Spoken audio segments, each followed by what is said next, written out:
Welcome to the Church of Mabus radio show. It's Friday night, 7:04 p.m. Central. You're listening to United Public Radio. We got Wham here with us tonight. Good to have you here, Wham. And Ricardo Delgado. Hey, and everybody. We're going to get into his comics career. And the Dracula stuff, first off, is amazing. If you check out cloverpress.us, he's got a modern retelling of an ancient classic, Dracula of Transylvania. And John Landis blurb on this thing. Let me read that. Ricardo Delgado does for vampires what he's done for dinosaurs. His elegant and bloody take on Stoker's classic tale is refreshingly original and scary. And then we got Mike Magnolia. Ricardo Delgado's reimagining of Dracula is strange and bold and brilliantly original. I love it and would be stunned by it if it wasn't I love it and would be stunned by it if it wasn't coming from Ricardo, but brilliant is pretty much what I've come to expect from him. Still, he may have surpassed his usual brilliance here. And then we got the Art of Dracula of Transylvania, an art book. And then the most recent, the Dracula of Transylvania Tarot. So really cool. That's a lot of hard work that's really manifested. The art is beautiful and well put together. And that's cloverpress.us. But one thing I wanted to ask you first is, as I was looking through some of the things you've done, I wasn't familiar with Age of Reptiles. So I looked it up. And I collect comics, and I'm trying to get a hold of an addiction. They're so addictive. It's like I used to, when I was younger, after my dad died, he told me if I ever did drugs, he'd shoot me. When he died, I experimented and did drugs for a few years, and I was an addict. I'm not anymore except for weed, and that's pretty good for me. But now it's like comics have become a thing I'm trying to control. There's just so many. Like you want to read a Spider-Man, it's like there's like 40 of them.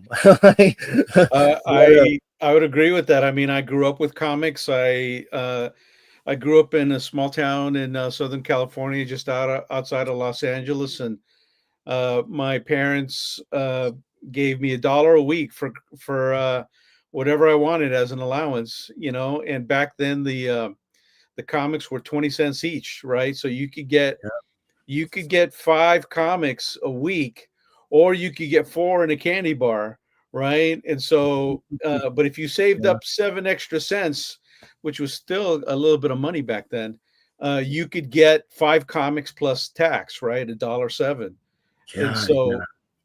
And so, what I did is I was very careful about which comics I could get or which ones I couldn't, and I kind of combined.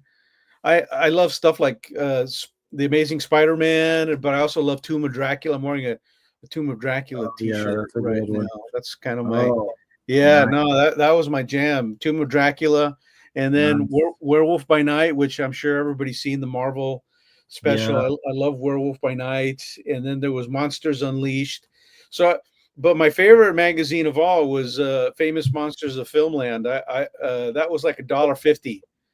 And man, that was like, you had to really seriously plan out your allowance expenditures for the month if you had $1 a week, if you know what I'm saying. So just always kind of loved that stuff. And so when you say that comics is an addiction, I totally understand it. I still have some of my old comics. I love them, Yeah. It's a unique form of visual storytelling. And that's one thing I came across was the Age of Reptiles, and that looks freaking amazing. Like just all the artwork and the writing of it and everything's just like you're basically just living out. I haven't read it yet, but I was like looking around to try to figure out how to get it. Then I looked on eBay. I was like, oh, that might be a little expensive. Some of them are. I know they were kind of hard to get, but there's an omnibus I saw. I could probably get that and start with that at least. But is that where to start? Pretty much, you think if someone's I mean, they have like individual collections. Like there's the last 2 I did. Ancient Egyptians and the Journey. I'm really proud of those. I feel like those represent kind of a big step in growth in terms of my storytelling as a comic book artist. But it's still based on being a kid in the 1970s and opening up Tomb of Dracula, and you watch Dracula turn into a bat and he glides through the panels on a page, and then he turns into human Dracula on the next page. It's still sort of continuity that's really important, and I grew up with dinosaurs. I was obsessed with them. I made our parents, take us to the museum here in Los Angeles, Natural History Museum, as much as possible. Same with the La Brea tar pits, although those are Pleistocene mammals. I love those as well, but uh, they just discovered a saber tooth in the ice somewhere in Siberia that essentially is going to give them saber tooth DNA, which is pretty cool. It's not. It's yeah. It's not the. It's not the classic Smilodon. It's a species called Homotherium, but still, it's going to be pretty neat to see more photos. It's like a kitten, and the saber teeth had not grown out yet, so they're born without the saber teeth, if you will. They kind of grow out as they get older. And I don't think that's something we know. So That we're sounds always cool. discovering something new, about the prehistoric. Yeah. Yeah, I'm gonna definitely check those out and attempt it to get them at some point, or start trying to on eBay. But Okay.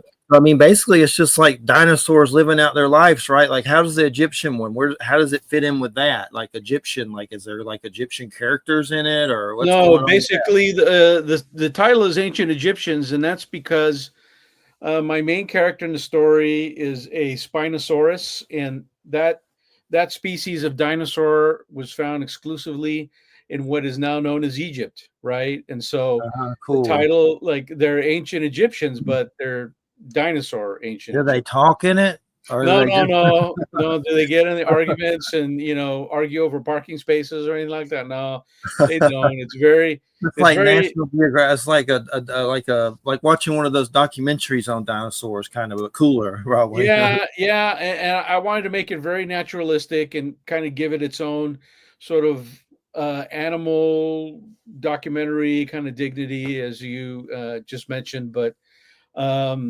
think it's really important for kids to see dinosaurs as animals, not necessarily monsters. Popular culture, like the Jurassic Park movies.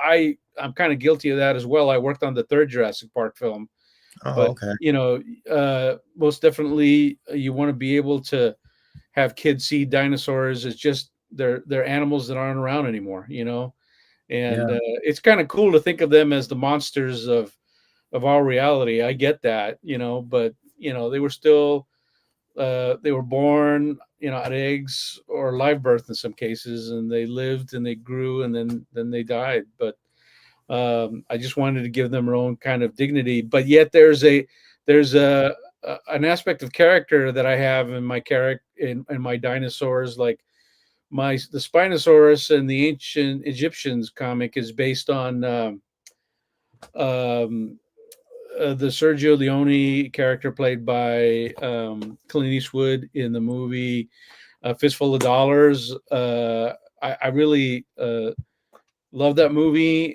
uh, as a kid, and I didn't know it was based on Yojimbo, which is a Japanese film directed by Akira Kurosawa. But most definitely, there there's like a single cowboy or samurai that the my Spinosaurus is kind of based on.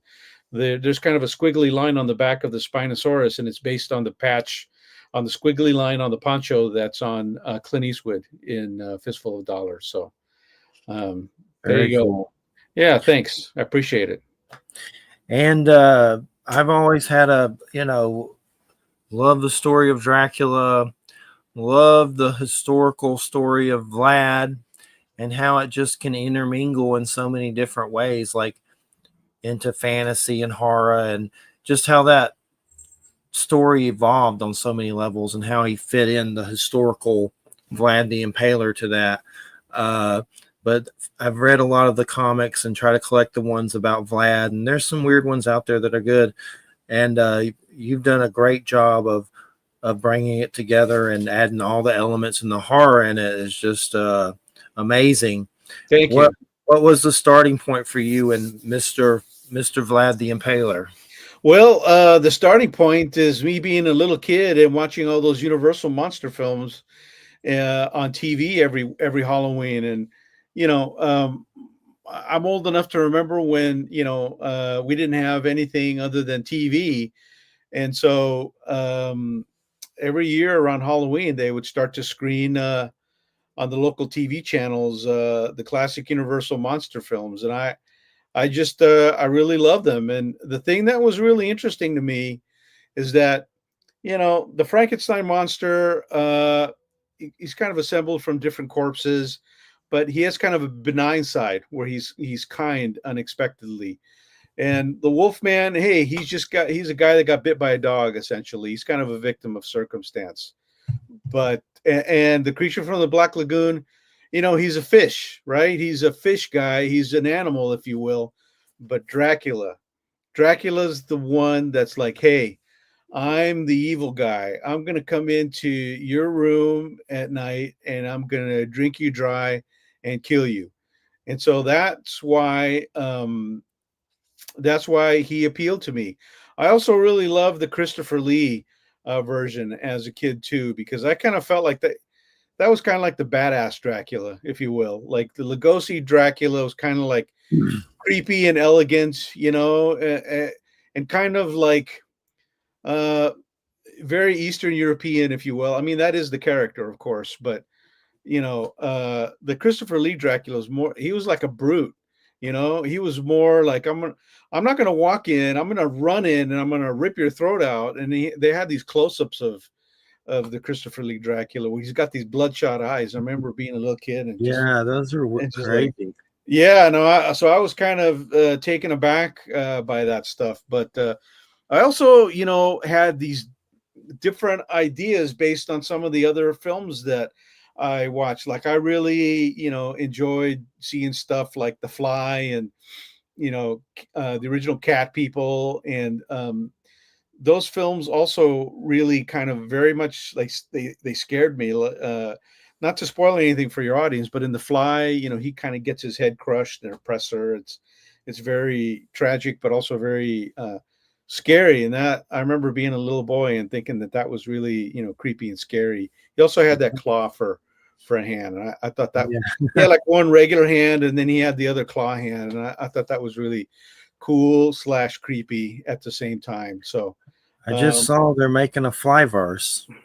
Yeah. Oh, really? Okay. I will say that I like the '80s Fly as well. It's a cool one. It's in my opinion not as cool as the original Fly, because the original Fly is just like this fly head, and it was just really weird. And he had like he had like a sheet over his head, and he had that one claw hand. It was really weird, and I just, like I said, maybe I saw that stuff too early. I don't know, but I was pretty obsessed about all that, and my parents tried to control all that with me in the sense where, like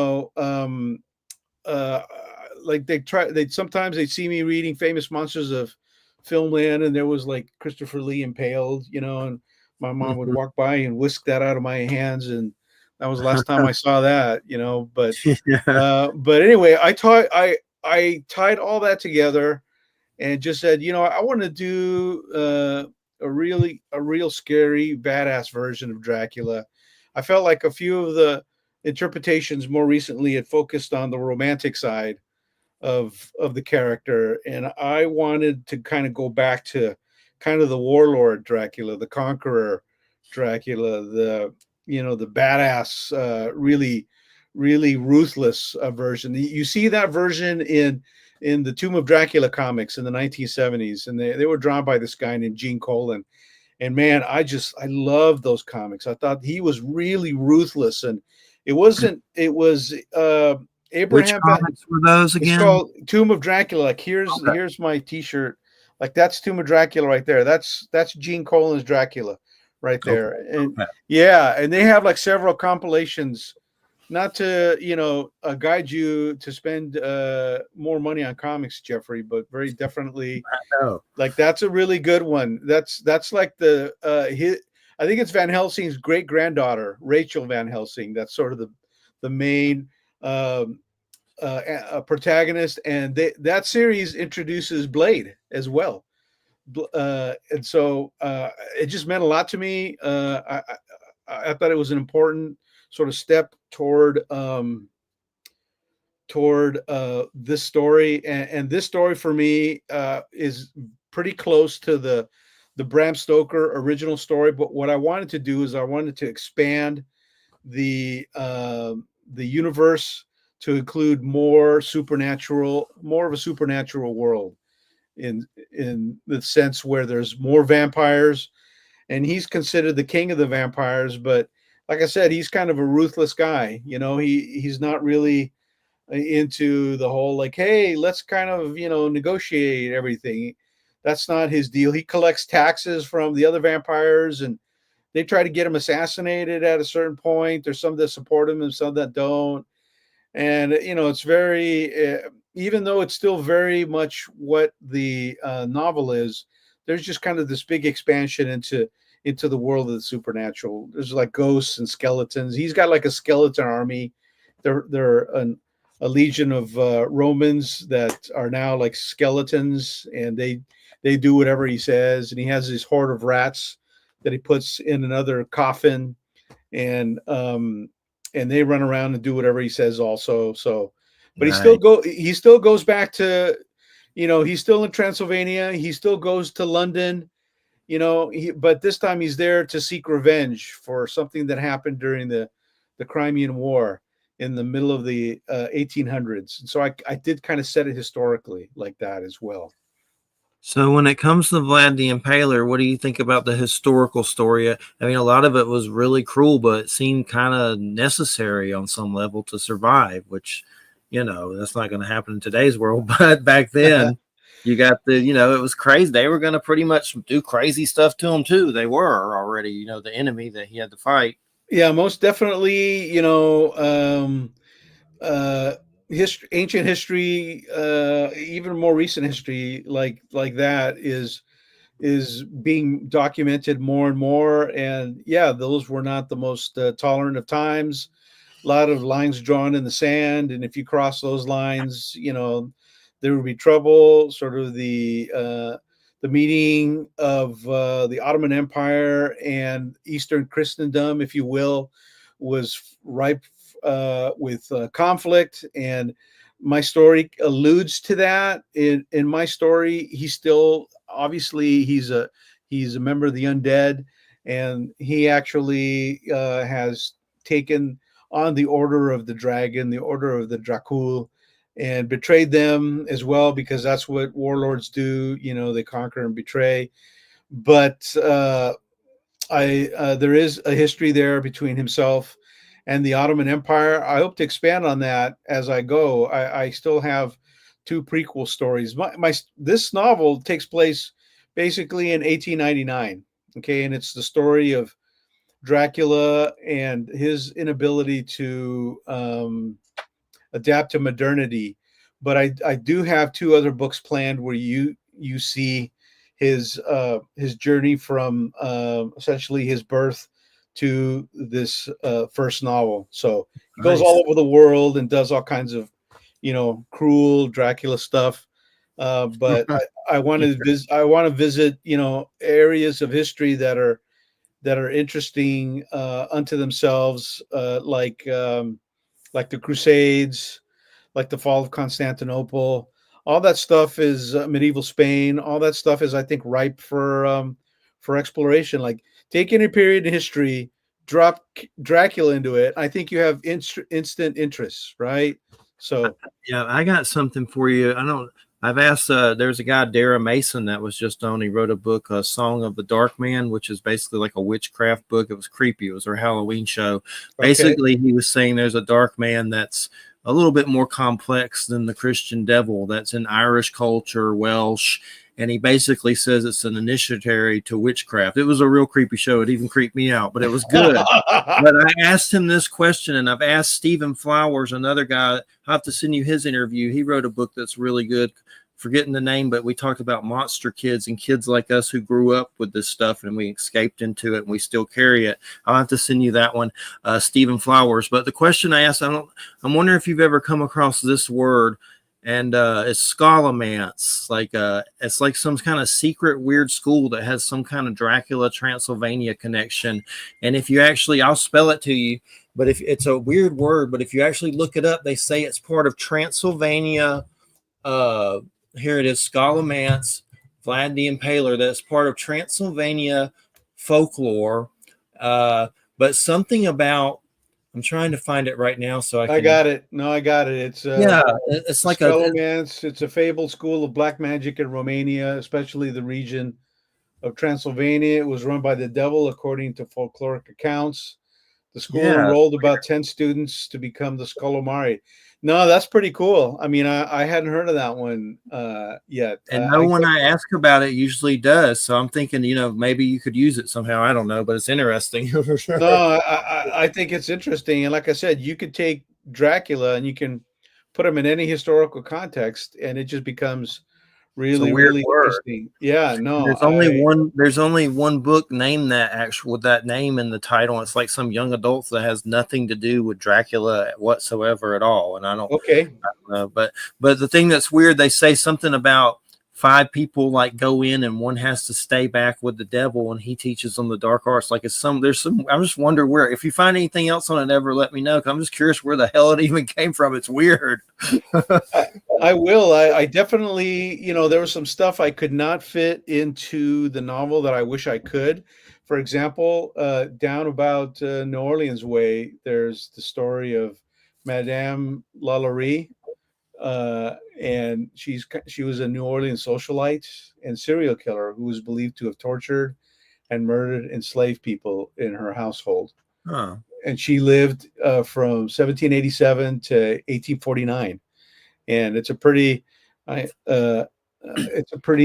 famous story. So I was like, boy, how could I make could I make her into a vampire? How would that work? Yeah. So, but anyway, that's what I mean. I feel like doesn't Kathy Bates play her in American Horror Story or something like that? Maybe the same character. You know what? I don't know.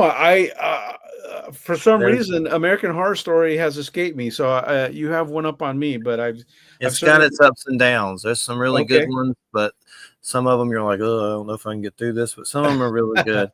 There's one particular one that freaks me out. There's American Horror Story, which is just like the regular show, but there's this other one called American Horror Stories, and it's kind of like Tales from the Crypt or Creep Show. It's like little 1-hour episodes. There's one in it that really creeped me out, and because we do paranormal here a lot and UFOs, we've had those kind of experiences, and it's why we're here. But what basically on that particular show, it's about this national park and people going missing in it. And there's like feral, weird cannibal mutants in it. And there's like a government cover up and there's like top secret paperwork and it's real creepy. But there's actually some paranormal cases called Missing 411 where people are vanishing in national parks. But it's a real creepy episode. That was really creepy. That sounds creepy. It kind of sounds like The Descent, but above ground. The Descent is kind of underrated horror thing as well, in my opinion. So those are good for sure. And prequels, well, we look forward to that. That'll be awesome for sure. But thank you. And the main reason we do the show is a long time ago, and I've told my story so many times I'm even tired of telling it. But when I was 17, I had testicular cancer and had to go through chemo and woke up. We found out that when I woke up from exploratory surgery, like we took a nut and I just started crying and I had to go through chemo, and I'm fine now and everything. It was a long time ago. But a few years later, my dad died and it was just a lot. And I started to have really weird experiences of seeing UFOs over houses where I live with witnesses, saw some beings of light leaving my house, like just glowing weird people. I was sober. and I've seen stuff partying too, but that particular time I was sober. But just weird experiences that led us to interviewing big personalities that are, into this stuff. A lot of them have passed away, like Stanton Friedman, and just some big ones like you see in the old school documentaries on this kind of stuff. One thing I want to say for Wham and our listeners, if you want some good paranormal stuff right now, me and Christina are watching Alien Investigation on Netflix. It's a whole George Knapp series that's really good. You'd probably like it, Wham. And then there's a crazy one on Hulu called Out There, Crimes of the Paranormal. And it's by the Duplass brothers. I forget what they did, but it's weird crimes that involve paranormal elements. And it's not always that the paranormal stuff is real. It might be just a crazy dude doing crimes, but somehow it gets fit into it. And it was really good. Those are two, really good ones that are actually, I don't watch that many, but the good ones I will for sure. But I mean, if it's a good story, I like it. Like, for example, I'm a big fan of the Cognetti brothers, Hell House LLC. Yeah, movies. Like they're, you're getting everything they got with all the money they have to spend.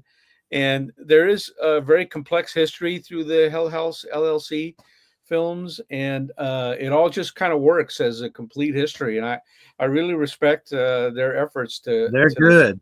Yeah, Those no, really I like good. them a lot. I'm not one to snub my nose at anyone's efforts. I feel like if you come up with a project, a story, a movie, or what have you, and it has its own dignity, then very cool. And I love those movies. I mean, they're creepy those as are all good. get out, but those are really good. The one I remember, the one I saw last, the clown kept showing up. That was really crazy. Yeah, no, and like and it's funny because like they'll move the camera and then you come back and the clown is moved slightly, and that stuff is always creepy. Like that always works. That's never gonna be, so I get the jump scare stuff. I get that, but that whole feeling of creepiness is one that's elusive, and Those are some the people best. can do it and some people can't. That's like those are the best, is the subtle stuff. That's And right. I'm someone who've seen, the Terrifier stuff. And that guy is a friend of mine, David Howard Thornton, on Facebook. We're not like best friends, but he comes on my page and like talks crap about Trump and then leaves and stuff, which is fine. I agree with him most of the time, but he's the guy that plays that crazy clown. Those Okay. movies are really good, but they're sick. Like I'm like, I watch it and I'm like, this character's the creepiest thing I've ever seen. This is really great. But the kill stuff is like, I don't know if I can watch this one again. It's too much. I mean, like I'm more of a ghost ghouls and goblins kind of guy. The slasher stuff for me, it's like I recently saw Texas Chainsaw Massacre, and like, okay, that movie is supposed to horrify you, right? Like it's supposed to be really horrifying. It does that like very much. But when you can take it and combine it with the supernatural, like for example, Sinister does that very well, in my opinion. Like I watched Sinister, and I'm like, okay, that one it's a slasher movie, but it's got the supernatural element in it, and like that one really impressed me. That was a So good one. Yeah. They that's a good use one. that one like in some psychological test on people or something. Something I read about that movie, and like some kind of weird thing that happened, some kind of like group study or something weird with it. But Well, also like the whole aspect of filmmaking in the Sinister movie, the first one anyway, that applies to that.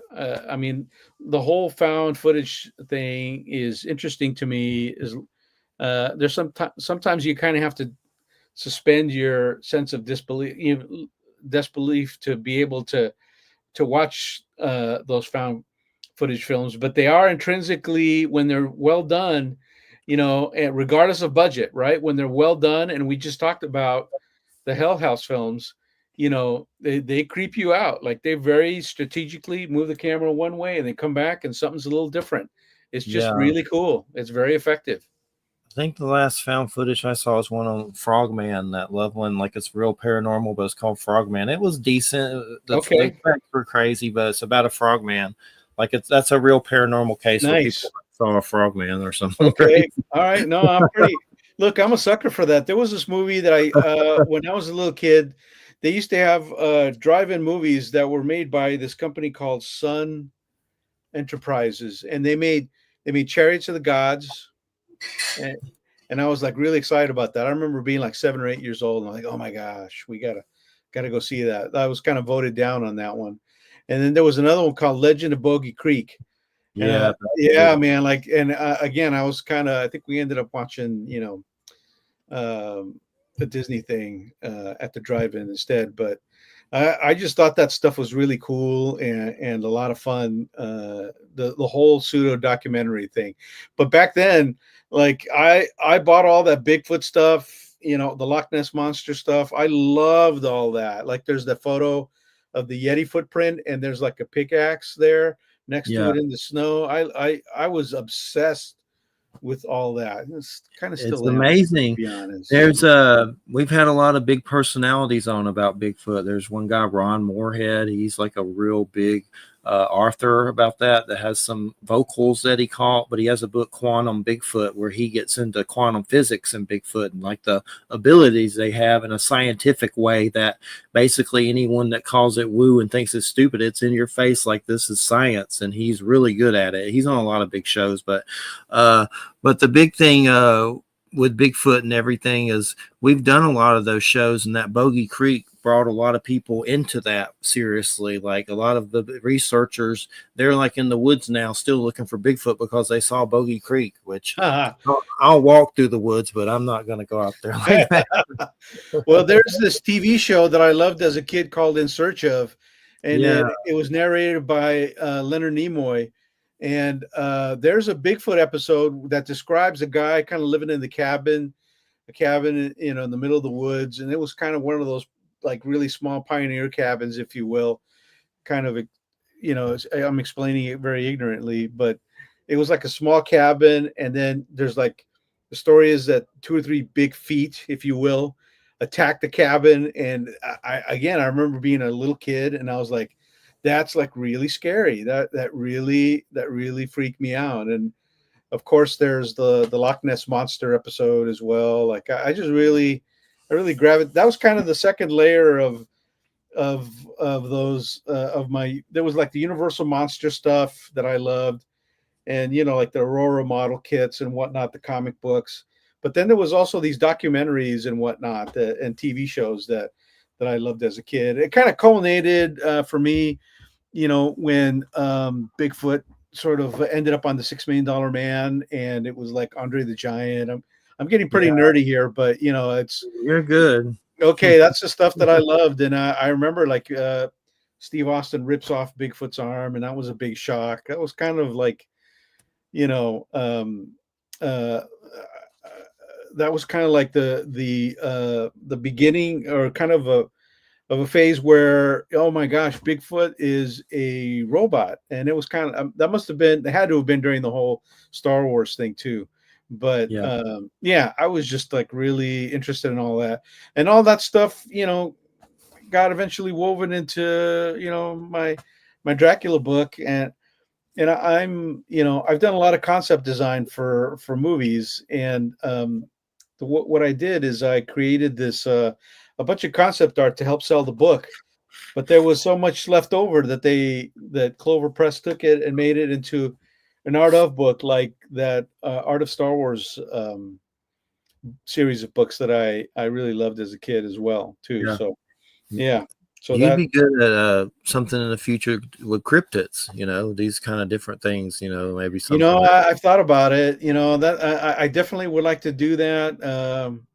Your Yeah, art, I man. definitely thought about. I am kind of obsessed with the, with the whole Mothman thing too. I really, I remember reading about that as a little kid. There was a lot of like cryptid books when I was younger.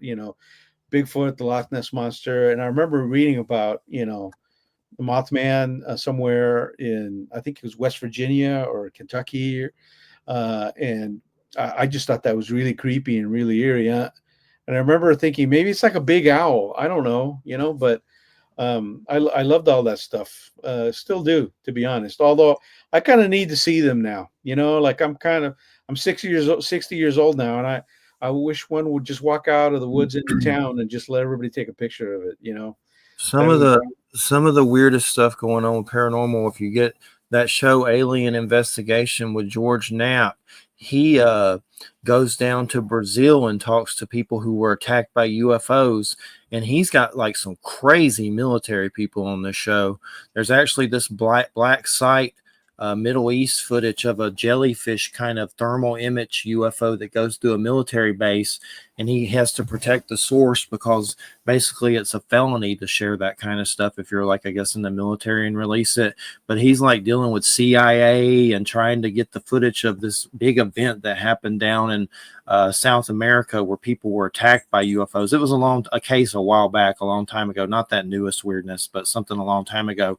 But the biggest thing about George Knapp is he wrote that book with Com Kelleher. Is it Wham? That's the right book, right? I messed up that dude's name. He's on the show too. The guy that did the Skinwalker Ranch book with George Knapp. But the weirdest thing, and I don't want to get into this too heavily, if you watch Secret of Skinwalker Ranch and the new show on the History Channel, Beyond Skinwalker Ranch, they have this ranch, and George Knapp's all caught up in this. But basically, all this phenomenon is happening from Bigfoot to aliens to weird wolves. And the government bought that ranch and studied it through Robert Bigelow a long time ago. Now another guy has it, Brandon Fugel, and they've come out about studying this ranch under the government eye, and crazy stuff happens. They even show the footage on this show of crazy stuff.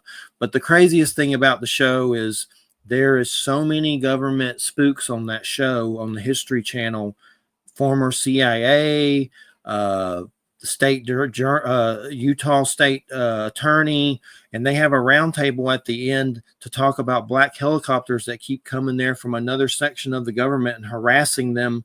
It's crazy. It's the craziest thing you'll ever see, and it's real. I mean, I'm not going to say everything on it's real, but I don't watch many of those shows unless they're good. But there's really stuff happening on that ranch, and the government is basically involved on this show so much it's more alarming than the aliens. Like, that takes me to probably my favorite TV show of all time, which is the X-Files, and there's an episode called Deep Throat in the first season that's kind of basically what you describe, where Mulder's trying to get onto this base. I think it's in Idaho, and the whole theory behind all that is kind of an interesting one. The idea that the military is taking alien technology and using it to make their own ships, right? And so it's not necessarily a traditional sort of straight alien presence, but it's something that we've captured and we are sort of adapting for our own use as well. And I really like that episode. I really like that show as well. That one meant a lot to me. That's probably my favorite TV show of all time. that is a good one. That is a good one. We recently watched a Quartermass in the Pit and how they're drilling. Oh my God, I love that. Yeah, that movie gave me the creeps because they're doing the same crap at Skinwalker Ranch on that show. They're drilling into something. It's like, is this a government psyop? It's like, it's really getting weird. But that Quartermass in the Pit gets really weird. That's right. No, I saw that really young here in Los Angeles on Channel 5. And that one kind of blew my mind as a little kid. And, you're sitting there and they're finding aliens in the tunnels in London. And you're like, what is this? What is this, man? A UFO. I just tuned in to watch some grasshopper monsters. And it turns out that, these aliens are buried under the tube. Well, I don't know if the permafrost. Yeah. And it was just like that one blew. I mean, it's very Lovecraftian as well, right? But still, really cool, really creepy. And it's one of those things, like if you're a kid of a certain age, like this stuff really kind of advanced you as someone who's kind of interested in that sort of thing. And like if you're reading about the Hulk, you kind of knew about gamma radiation, right? Back then, if you read Spider-Man, his webbing was made out of asbestos, which Now in hindsight, maybe you shouldn't have done that. But the Wolverine's claws were made out of adamantium and all that, and so you kind of had a primer about science. But in horror, you kind of learn about folk horror. It's the history of that country and that region. It's really cool, and so you kind of get a broader range of knowledge and human interest. You can't really fit that on an elementary school report card, though. It's kind of eludes the interests and the grade scale of your average fourth grade instructor, and that's kind of where I don't want to say I ran afoul, but sometimes it was kind of funny because I would I would present stuff in class, like I would do a book report, and there was one of my favorite book as a little kid was this book called Animal Ghosts. Okay, if you look it up, it's a scholastic book. It's a green cover with like a Komodo dragon on it. Boy, I love that book. It was so cool. Okay, and so I remember reading it in it talking about the evolution of whales, and so I wrote a book report to that effect, and then I read it in class, and then I believe her name was Mrs. Patton, my fourth grade teacher, and she said something like, "Mr. Delgado, whales did not evolve from the land," and I said, "Well, Animal Ghosts, my book here, begs to differ, and so she's like, "Well, bring it in tomorrow and show me." So then the next day I show up here at my elementary school, fourth grade, with my copy of Animal Ghosts, and I said, "See, here you go on page 53. It actually says that." And then she says something that really stuck with me. She said, "Well, you shouldn't really believe everything that you read in the book." And I remember being pretty pretty mad about, like, well, I did what you said I wasn't telling the truth. Here's my proof. Where's your proof saying that I'm wrong? And so it kind of got me to thinking about what's truth and what's not, and how to present it, and what you think versus what someone of importance, in this case my elementary school teacher, thinks. But those were valuable lessons for me. Was that edited by Carolyn Lloyd? Carolyn Lloyd? I'm trying to find the book. And I know there's one with a white owl on it and a bunch of neat faces of animals, but if you do Animal Ghosts and then you put Scholastic book. Okay. Scholastic. I'm just trying to find it so I can save it. I'll put it in the chat. Hold on, if I can see it. Okay. Yeah, there's one there's a bunch of different ones called that, so it gets weird. Yeah. Plastic one. There it is. Okay, True Life Adventures. It's I'm gonna send you a link right now. Okay, that's cool. Yeah, no worries. And yeah, that one meant a lot to me, man. That was pretty cool.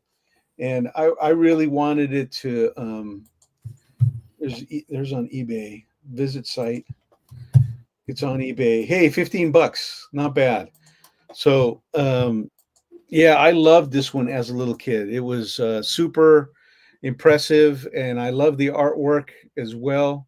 I have like 2 or 3 copies now, including my childhood copy. I was really blown away by that. I wish I had a better edited by Claudia Clow. Let me do that.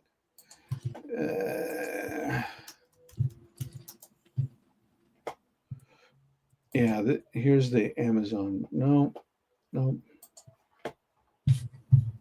Anyway, so I mean those there was a lot of books that I read as a kid as well, like A Ghost, a Witch, and a Goblin, Ghost That Went to School. There was one that taught me how to do makeup, and when I was a youngster, I was really obsessed with the Wolfman for a while, and there's a book by this guy named Alan Ormsby that taught you. Okay, I found it. True Life Adventures, Animal Ghosts, Walt Disney's Animal Ghosts. Right. Okay, let me just save that. I like to find weird stuff. No. Like, I'm gonna send you this one here, and it's pretty cool. This one I actually found. I had this as a little kid, and I wanted to be the Wolfman. And in that book, it instructs you to save your the clippings from your haircut for the whole year, and then glue them on rubber gloves for the Wolfman's arms, and then glue them onto your face. And I Yeah. did.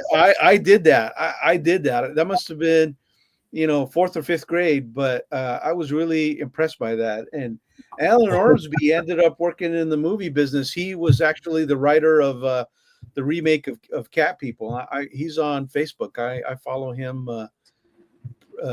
pretty closely. So that was another important book. In that book, you could do like a paper mache Frankenstein monster head to put on your head. It was pretty inventive. I liked it a lot. I was a pretty, I had an interesting childhood. Let's put it that way. I Yeah. enjoyed all that. Yeah, yeah. At one point, my parents made me take the accordion, which I was really not into, to be honest. The truth be told, but then there was a liquor store next door that sold trading cards and chewing gum, which young people may not know even exists anymore. But back in the day, you could go get sticks of chewing gum and with trading cards, and they had a trading card set of all the Universal Monster publicity photos. And I was excited to go to my accordion lessons, not for the actual accordion lessons, but if I had an extra 10 cents or 20 cents, I'd buy a pack of those Universal Monster cards. Those are on eBay as well, although they're kind of expensive.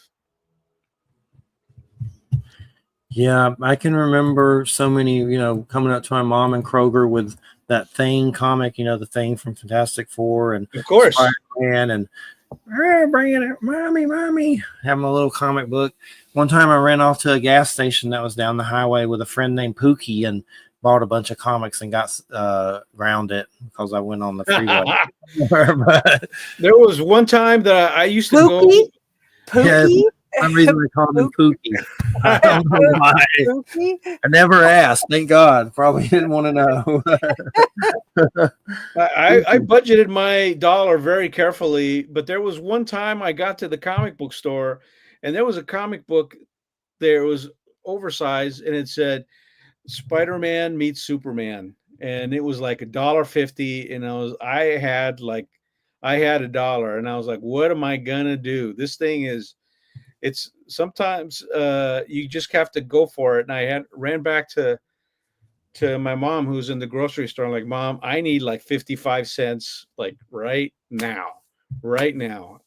And so she was really nice about it, and she gave me actually like 60 cents. And I ran back and I bought the comic, and then she had given me her keys, and I just went to the car and I sat in the car and I just read Superman meets Spider-Man, and that was one of Wow, the. was that like a Marvel DC team up? Those are Yeah, kind of that was the OG, as they say. That was the first one. That was a big deal. I was more of a Marvel kid, I got to be honest. Although yeah, I did dabble in the whole Swamp thing. I thought he was a cool monster. yeah, that's a good one. Yeah, although the Marvel version is Man Thing. I thought Man Thing was pretty cool as well. Downstairs I have like a really nice. I have way too many action figures as well. I have a really nice uh, Man Thing about yay big. It's the one from the werewolf special.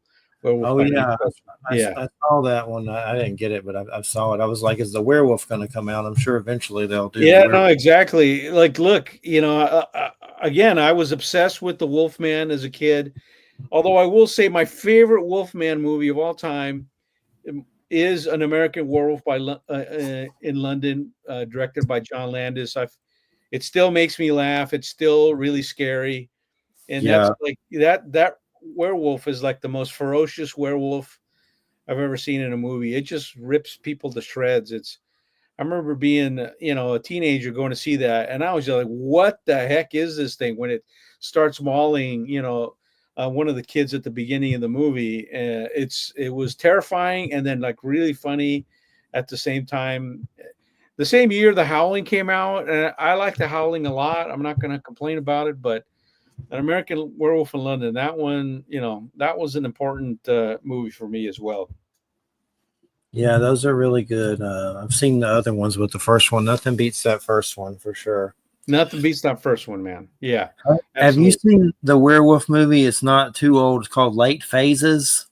No, You late should check phases it or out. Yeah, it's called Late Phases, and there may be a little subtitle with it, but Late Phases should find it. But I would highly recommend it if you can find it. It there it really, is. Okay. it's about this blind dude who goes to an old folks' home, and he's former military, and they have a werewolf problem. They have a werewolf problem. Yeah, it's Okay. actually really good. It All was right. really. I could watch it again. It surprised Now me. that's cool though. One of I when I was I enjoyed I enjoyed Kolchak the Night Stalker when I was a little kid as well. I thought Yeah, that those are was great. yeah, but that first vampire movie, it's just called The Night Stalker. It's really effective. The Vampire in Las Vegas. I have the DVD of those first two movies. I actually have the box set of the TV series, but it's not as scary as that first one. I remember being little and there's a fight that happens between the vampire and a bunch of cops, and I remember being really impressed by that. I was like, What wow. show is this? Which show? It's called The Night Stalker. Oh yeah, yeah, yeah, yeah, yeah. Yeah, Okay. it's the first movie. It's not the TV series. The TV series is a little more humorous in tone, and I felt like the first two movies is more. They're more, especially that first one, are more serious. I just never seen anything like that before. You know. I had a run in with some Kolchak comics from I think it's James Aquilon makes them, and they did a Okay. lot of comics. But there's also a book on Amazon. I haven't got it yet, but it's one I want to get. It's about Kolchak and the Necronomicon somehow. Like Ooh. good reviews. Yeah, it's like a Okay. Kolchak Necronomicon fiction story. Nice. Yeah, Okay. I'm gonna have to check that out. Thank yeah. you. Let me make sure I'm looking for the. I know Al Going Back, a friend of mine that's a native horror author. He's done some kind of anthology that's Kolchak stories too. That Oh, they, no kidding. Okay. yeah, he's down here in Florida. He writes a good a lot of Native American horror that's really good. His name's Hey, Al. that's really cool. I think that the more that I mean, I'm of the opinion that all horror is folk horror, and and it's. I think the more we start learning about other folks' experience with their their cultural horror stories, it's a lot of fun. I like it a lot. I'm a big fan of those Conjuring movies. That whole Conjuring universe is a lot of fun. It's not as violent perhaps as some of the other franchises, but it's big on the spooky stuff. I like it a lot. Yeah, they're I've seen them. They're good. Some are better than others, but yeah, they're not I would horrible. agree with that. I would agree with that. Yeah, That some are better book's than others. Kolchak, Kolchak Necronomicon, Kolchak the Night Stalker. It's just Kolchak Necronomicon by C.J. Henderson. Seems like it's illustrated, but somehow it's a fiction story that ties the Necronomicon and Kolchak. So yeah, I need to Oh, get that. I have to there it grab is. that. Okay, that's cool. All right. I Yeah, I'm love gonna have to that. grab I that mean, for he was sure. perfect for that role as well. I mean, as much as I love the X Files, I got to acknowledge that Kolchak the Night Stalker. That That's the seems inspiration for that. A that lot of there it is, right there, man. You can't really argue about that. So there you go. I need to watch them again. I've watched them, but I need a refresher course for sure and to rewatch them at Okay, some point. what's funny is I kind of rewatched the X Files episodes that I really like on Hulu. I have them on DVD, but the quality of uh, of the Hulu broadcast is a little higher, so I still enjoy Yeah, them. I I got them still on enjoy DVD too. It's like this big giant box set, but now there's like Blu-ray. I never caught up to the Blu-ray, but I don't. I'm that. good. Okay. There's But an yeah, episode of the X Files, the first season, called Shapes, and it's sort of combining the Native American folklore with the werewolf story, and that's another one of my favorite episodes as well. Like that one, I like that one a lot. Then there's Ice, which is kind of like the Thing, right? I mean, the Thing. Look, I mean, we could talk about the Thing, and I could talk about the Thing for another hour. I mean, I love that movie. That's probably you know, yeah, I'm glad I saw it when I was that age, man. Because if I would have seen it when I was a little kid, that would have just, that would have really affected me. Although I saw Alien when I was 15 years old, and even then, that was terrifying.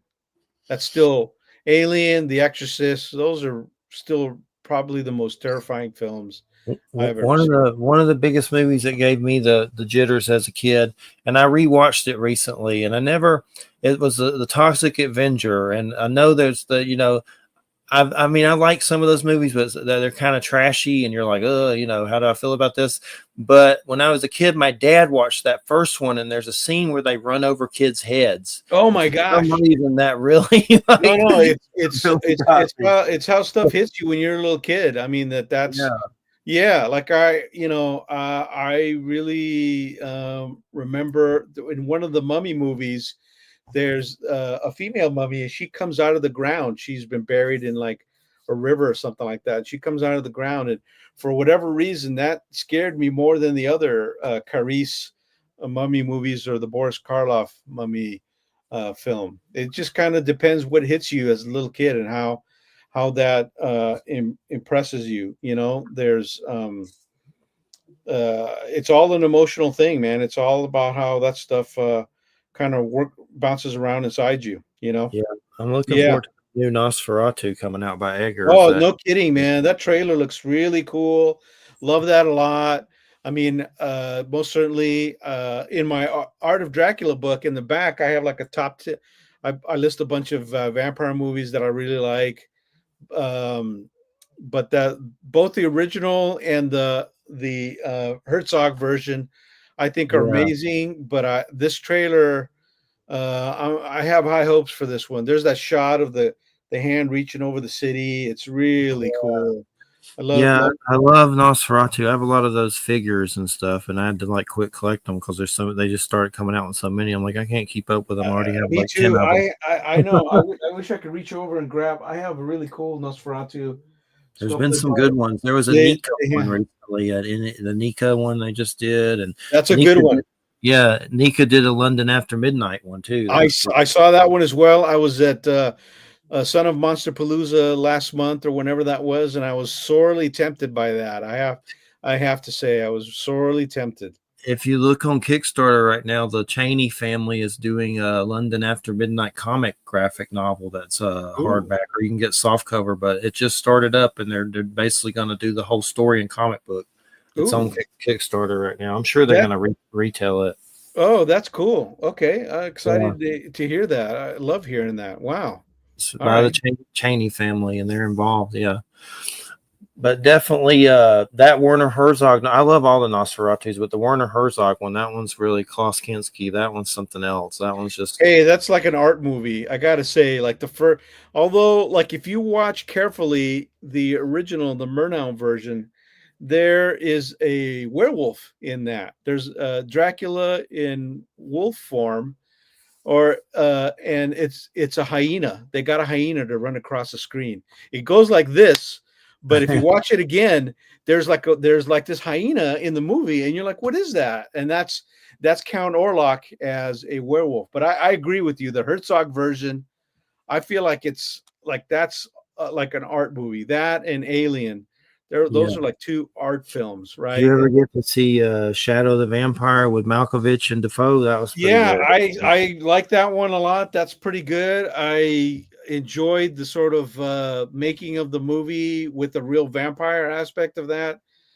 film. I Good. think I think it's terrific. If you, that would be a good thing if you're a young person to watch.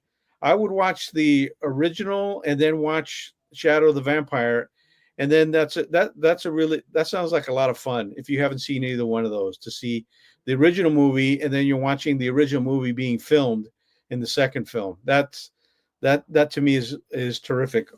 Although I have to say, I'm hoping that they do justice in this new Robert Eggers film, because I was a big witch fan. I really love that movie. I think it was very impressive. And now Yeah. he's got like the saturated thing going on in the trailer, and it's just Lighthouse was good. That was crazy as hell. And then that, Norseman, that was crazy. He's yeah, good. You haven't seen anything that great in a while. The guy that with that ferocious for fierceness in movie making. right. No, it's a very it's uh, I was explaining to I teach as well. I teach at Art Center College of Design, and I was explaining to my students this week is like, cinema is this intangible thing, but you kind of know when you see it. It's just kind of it's right there in your face, and it just presents itself. And that's why when you watch that Herzog Nosferatu, it just has this feeling of a painting. There's the scenes where he's carrying the coffin through the town square, and man, they must have made that thing out of foam core because he's carrying it around like it's no problem, because he's super Yeah. strong.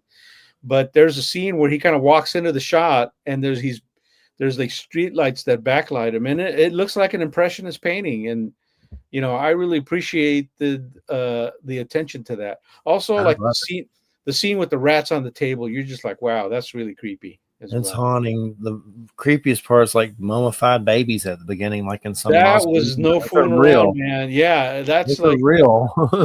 the effects budget for that sequence was nothing. They just used real stuff, Like and a so real underground yeah, sarcophagus or whatever, like yeah, in some of those countries where they have the dead underground to look at them or whatever. I yeah. have a No, book. I have a book filled with stuff like that. Memento Mori. I've had that guy on, but it's a whole book just filled with these different like burial creepy places like okay. that. The I creepy.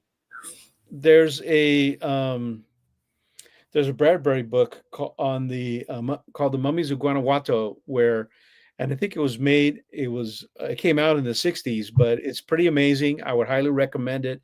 And Huh.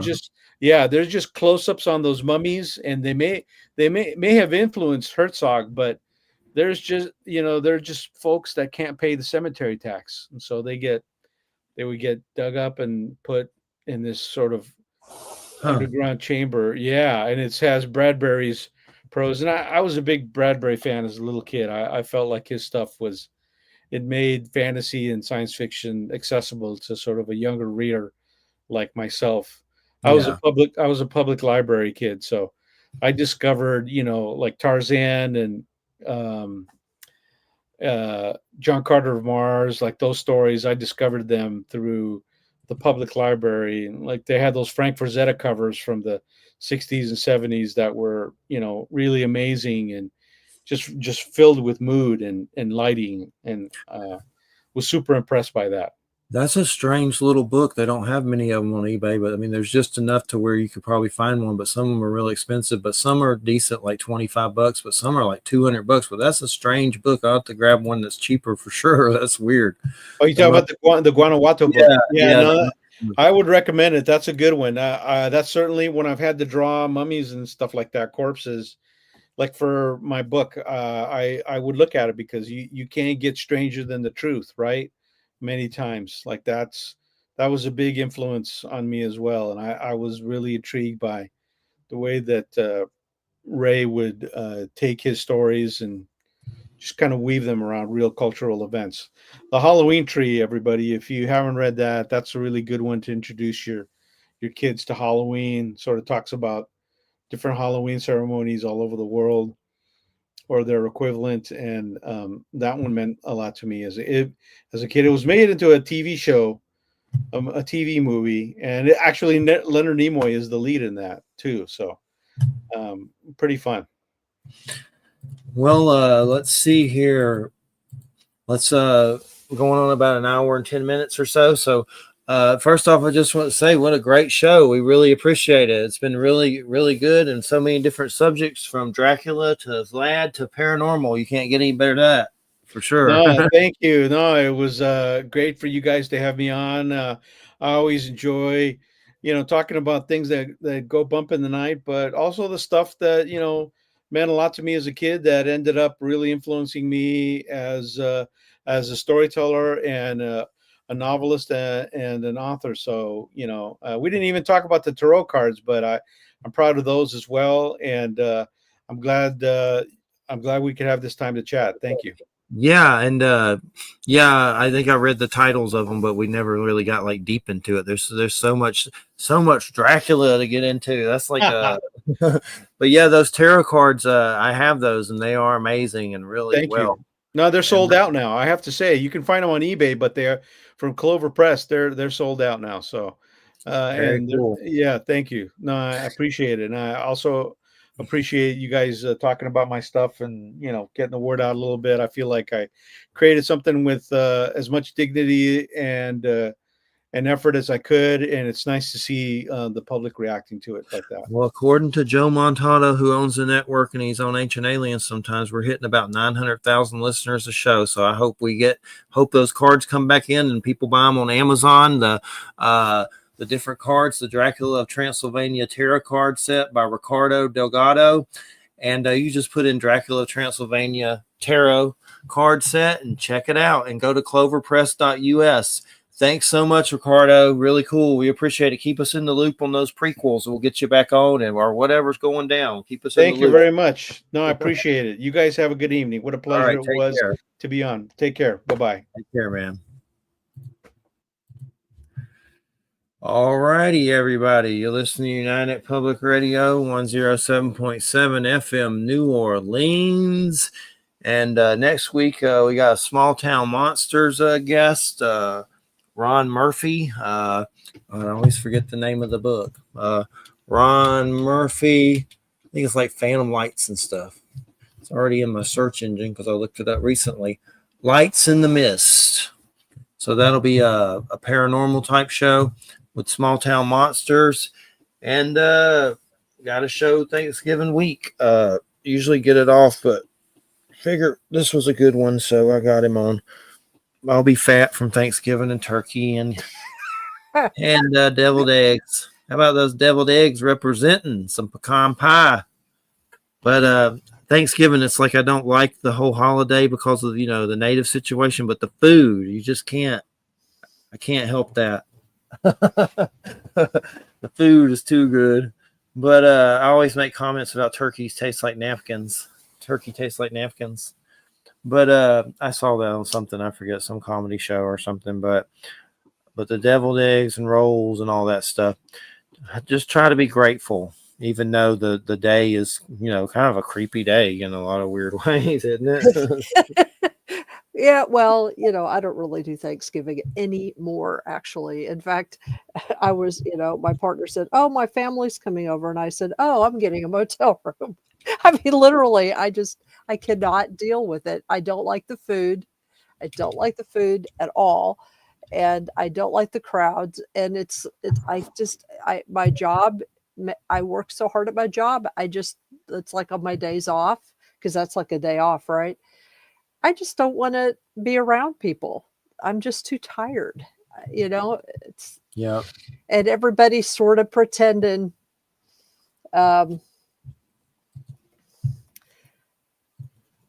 everybody just sort of pretended that they all like to be together, and I'm not convinced of that. Yeah, I know what you mean. Usually in my family, we just get the food and go to our own separate rooms. but the hermits. But as far as that alien investigation is pretty good. It's got old Nap in it, but it's serious. Like there's some serious cases in it, and a lot of spooks for sure that are trying to release stuff, and him worried about that weird black site footage that he's going to get in trouble for sharing it, which I'm sure he already knew that he could share it or whatever. But he's basically got 8 episodes of that. That crazy show on Hulu though, Out There, Crimes of the Paranormal. That is some weird stuff. Like there's one episode on that goat man, Hope monster, and about all the deaths there on the trestle and all that. Like apparently a lot of kids go dodging trains. There's a whole episode on that. It's really creepy. But basically there's a lot of FBI on that show talking about the cases, which is creepy, but it was pretty good. It surprised me. There's been one we've been watching called It's Florida Man. It's on HBO, and it's crazy, weird Florida stories where actors, live on the actors act. They bring in actors to reenact them or whatever. But those are those are crazy. There's one where a dude gets his arm bit off by an alligator because he just, I don't know. They have like the real person that it happened to, then the guy that plays him. Then there's one where a guy tries to burn. There's these two, a black guy and like a redneck gay couple that fight all the time, and one of them tries to blow up his house with marinara sauce somehow, and the police the police there to get there, and he's dressed in a with marinara. Yeah, somehow he puts marinara on the stove and puts a towel in it so it'll run over when it heats, and he's like trying to blow up the trailer. How bizarre! That's strange. Like there's just crazy Florida man stories that are nuts. I can't remember the other ones, but it's funny. The actors in it are really funny because they're like playing these crazy people that are really crazy. Did you ever get around to the new Unsolved Mysteries? I'm almost finished with the last season, yeah, and they actually have a really interesting episode on cattle mutilations because they sort of, I mean, they talk about the history of it, but what's interesting is that they don't talk about Linda Moulton Howe. They don't talk about, you know, her whole sort of shtick with it. They try to really stay clear of any particular explanation for it and dwell a whole lot more on there's this history of it, but then this is still happening. And some of the more recent cases have been very strange, like some of the cases in Oregon. Talk about creepy. It's like some of the stuff in Oregon, it's like not only have the animals been mutilated in sort of the classic way, but they've been posed. And it's like, so you see the photos and you're like, whoa, what the hell is that? You know, I mean, I'm used to seeing some of the more gory pictures, you know, of mutilations, but a couple of those in Oregon are strange. I mean, there's just something at the back of your neck that just goes, oh my God, what is that? You know, who did that? Why? You know, what would that be? That's interesting. There's one on that Knapp show, Alien Investigation, where he is getting into the cattle mutilations, and he actually interviews a rancher that it's happening to, and they have a picture of one that it was done to, and the way it's sitting up, like it's sitting up in a weird position, dead. Yeah, and that's something dropped it off. They think something dropped it off, picked it up and dropped it off. And that's what they said. That's what it looked like something grabbed it, took it, did it, and brought it back. And it's just like propped up, like it's sitting, like it's alive. Really creepy. It is. Yeah. That show is creepy. I mean, the mutilation show is creepy because it does talk, like I said, about some more recent ones, so that, you know, it's not just this thing that used to happen. Yeah. Well, I need to catch up on a lot of the Unsolved Mysteries, but I'll check them out. I need to rewatch the first season probably, and then get into it all. I saw the first season, and I never watched any more after the new ones.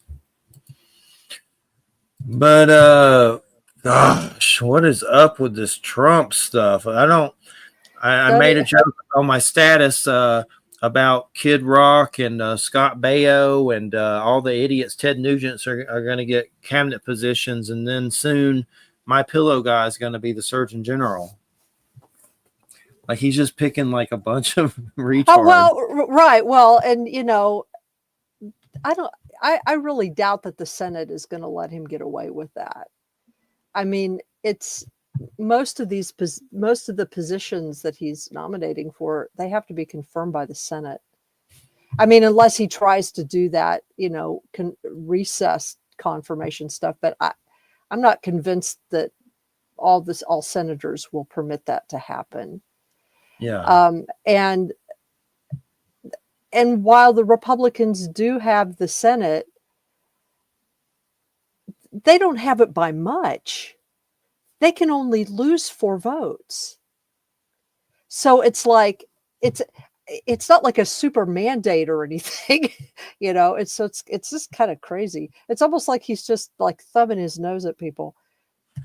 Yeah. Didn't last time he just kind of like assign people and seemed like he was just trying to destroy everything from within with assigning morons to these like different sectors and stuff? Like, it just seemed like he was trying to screw up everything. That's what worries me. He's going to get in there and just like do that worse now.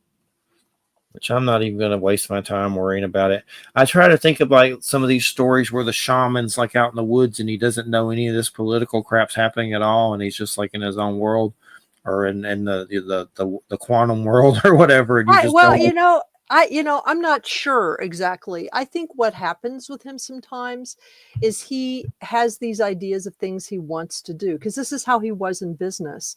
He has these things. I mean, that's if people want to know what he's doing, all they have to do is just pay attention to how he's been in business. He just, what he does is he has these kind of general ideas of what he wants to do, and then he just like throws a bunch of shit at the wall to see what sticks. And then whatever sticks, he kind of goes with, and if something doesn't stick, he'll go on. He doesn't have a lot of loyalty in that way. It's weird. I can't even believe, like, now they're all thinking that they're going to stop him somehow. Like on the right, that the deep state's going to stop him from being president. Something's going to happen that's going to stop it somehow. Something. And they're all paranoid that that's what's going to happen, which I don't think anything's going to happen to stop it. Do you? Probably not. Like, it's happening, whether we like it or not. Yeah. Well, and it's interesting. I read an article in the Atlantic. Was it in the Atlantic? I think it was in the Atlantic, and it was talking about how there was this event where the guy who wrote most of Project 2025 was sort of taking a victory lap. But one of the things that the reporter noticed in talking to all the various people that were there that were like taking a victory lap with him is that there were some really deep divisions in that group. There were white supremacists, and there were these crazy MAGA people, and then there were like some real religious, like there was like a religious component, but like some of the white supremacists really didn't like the religious component. I mean, it was like all these people were going yay, but the truth is that there's a lot of fractures in his so-called coalition, people that are trying to hang on to his coattails. And the fact is he doesn't give a shit about anybody but himself, about anybody but power and just having his stuff, Yep. Definitely believe it. Definitely see it for sure.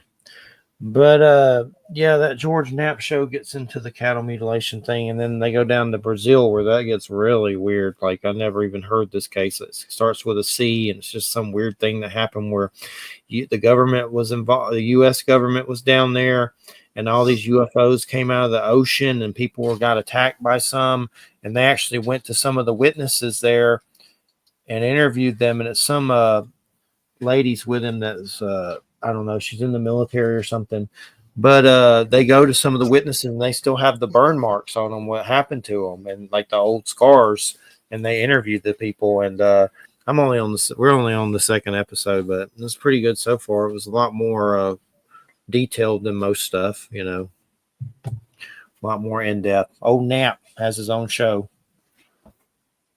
Alien Investigation, on Netflix, but I'll finish it. I'm always looking for good ones. They're hard to find, but that one seems pretty good so far. Like, it's getting into some stuff that I'm not familiar with, so that's always good. And let me look at the schedule. We saved the dog. We haven't got it yet, but it's one of those situations. Do we really need to because of room? But we had to because it was going to die Monday. Oh, man. Basically, it was at a shelter, really sweet dog, and Monday was it. No one got it. Bye-bye. You're gone. They were going to kill it. So we were trying to, it's a little further down in Florida, and there's like all these rescue people online that are always trying to save these dogs.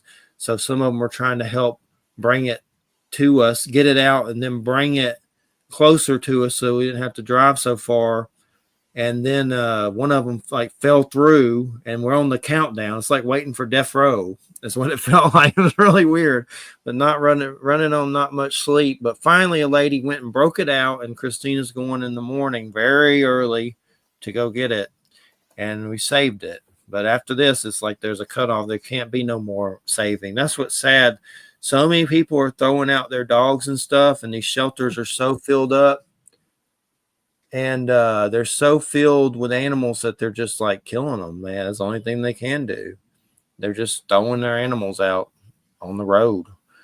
We had one that we found that this is a weird one that I had my dog Jack die, if you remember that I was close to. But this dog, Christina, was going down the road late at night, and it was just sitting in the middle of the road, a little Dachshund type dog, just sitting in a busy highway licking its paw. And it turned out its paw had grown ingrown. You know how they'll grow into their claw because they haven't been trimmed. And we call him Pumpkin because he's orange and looks like a big fat pumpkin. But the weird thing about him is he has Jack mannerisms. His head looks just like Jack, who passed away. I'm not saying it is. I don't know.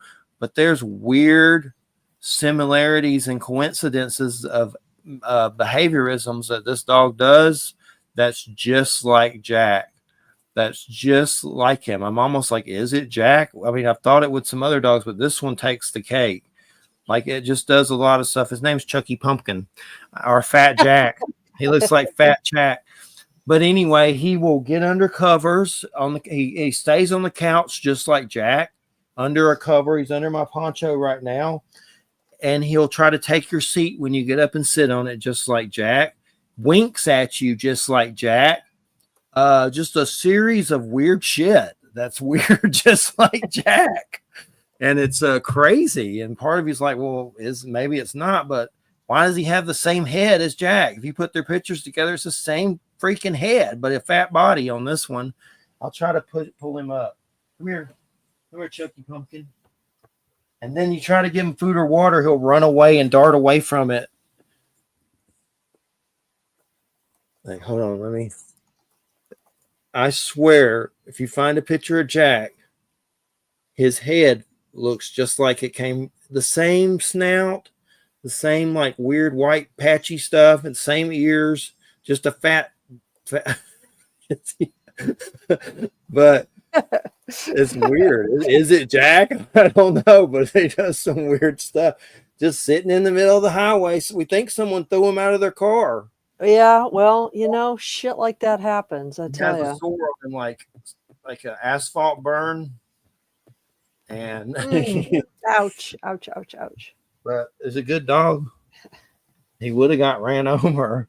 But we're now at the point where no more. You can't only have so many, and then it gets too bad. You can only save so many. Unfortunately, you can't save them all. But it's sad. When I told my mom, because I had to okay it with my mom to get another one, and I started like crying when I told her, and I don't hardly ever cry. I was like, it's gonna die Monday. I started. But that won it over, though, at least, because no one ever sees me cry. So, but we'll see. She's going to get it in the morning, but they were basically just going to whack it in the morning. Let's see if I can get whack it in the morning. Whack it. Yep, not in the good way. It's a girl, so right. I'm trying to get a picture and I'll put it up. Let's see. Really cute dog. See if I and by the way, I meant to tell you, I've been reading this book, this Dark Man book. I've been reading this book. I like it. I like it. It's crazy, isn't it? It doesn't creep me out at all. I'm like, yeah. I have my Christian sensibilities that creep me out. I guess I'm not. I guess I'm less Christian than you. I like it. It's interesting, but it's well written, and he was a very good, interview, like really good. But it's. What are you thinking of it? I mean, it's pretty much like the devil is the initiator into witchcraft, but it's not really the devil per se. Well, yeah. It's basically talking about this presence. it's talking about this presence that some people have experienced, and I've experienced the presence he's talking about. And Me too. yeah, and my experience of it, it is creepy. It's scary because there's power there. And that's what's really scary about it. But that experience, the energy of that experience was fundamentally different than, say, the dark thing that I encountered during my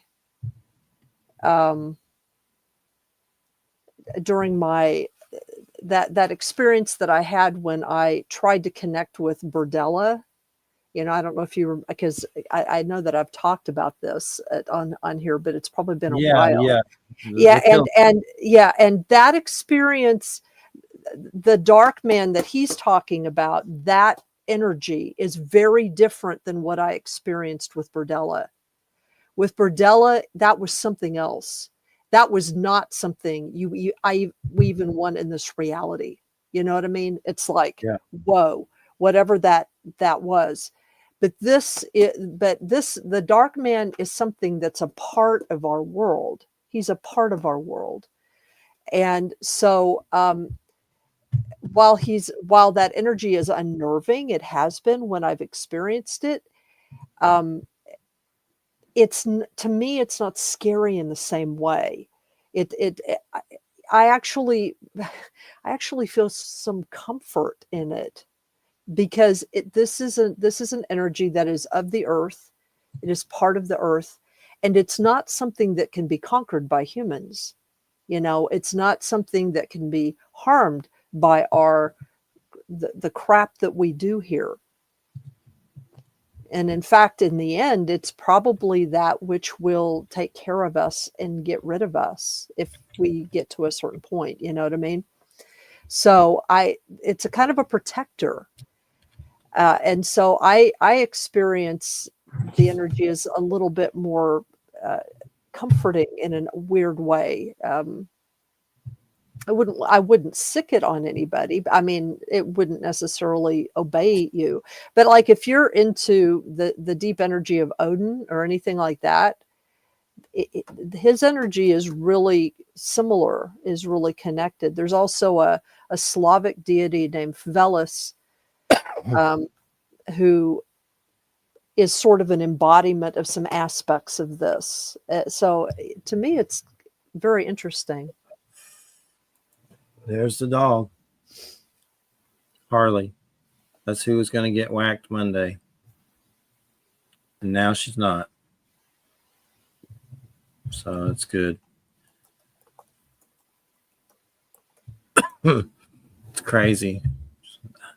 She doesn't look that big. Her hand looks as big as her head. Like she's medium, I guess, medium size.